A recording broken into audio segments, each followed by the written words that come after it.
Are you from Indianapolis? I am. And what neighborhood are you from? This neighborhood. This neighborhood right here? So, all right. We moved away, and then I moved back about 11 years ago now. Mm-hmm. Yeah. So you have that investment in the community, or? Yeah, my family still lives here. Lots of my family members from both. So my father's side of the family lived over this way, and my mother's side of my family lived over there. Mm-hmm. So we spent quite a bit of time riding bikes back and forth the whole summer, because I go see my grandma over here and go see my grandfather over here, and my aunt. They all lived over here. So and I still have quite a few relatives in the neighborhood. Do you feel like the neighborhood has changed at all, or the same it has. in some ways? It has. I mean, I remember the neighborhood before the crack epidemic, and it was a vibrant neighborhood. Yeah.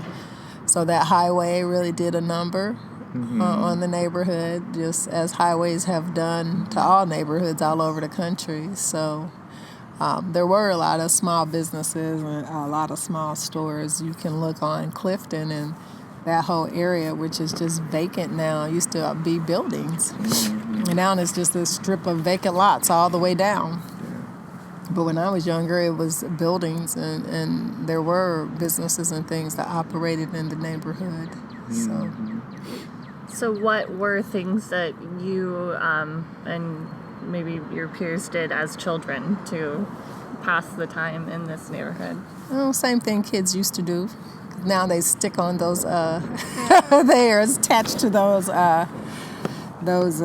devices. But when we were little, I mean, for me especially, because my family was on both sides, I rode my bike a lot, all over the place. So we played at all the parks: Riverside Park, Watkins Park, Bertha Ross, which at that time they called Golden Hill. Mm-hmm. But I rode my bikes all over this neighborhood because my family lived all over the neighborhood. Mm-hmm. We played jump rope. We did all those things kids used to do that they seem like they're allergic to the outdoors. And I love the outdoors, so. Yes, definitely. So as a kid, do you remember playing in any of the waterways in the neighborhood? Yes and no. We played more in the fire hydrants. And when I was younger, they actually had an indoor pool at Riverside Park. So we would swim there, and that's actually where I learned how to swim. But I do know a couple of people that drowned in the canal, swimming in the canal. But people would fish out the canal. One of my uncles actually caught a turtle and made some turtle soup from. And it's funny because that was the late 70s, early 80s, I can't remember.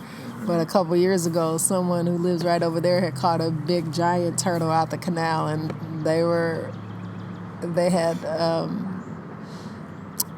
beheaded it and had it hung up in a tree to drain the blood out because they were going to make soup. And it was kind of sad because you could see that the turtle was probably about 80 years old. Not that they were going to eat it because people eat meat, but that the turtle was probably about 80 years old and that it had survived all that time. And now it was about to be soup. Turtle soup.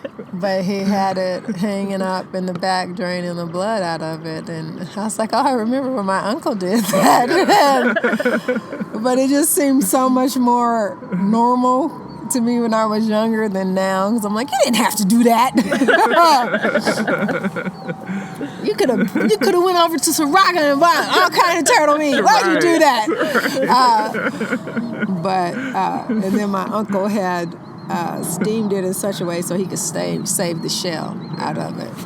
I remember that. And then when a man did that, I was just like, I remember that. That's what my uncle did.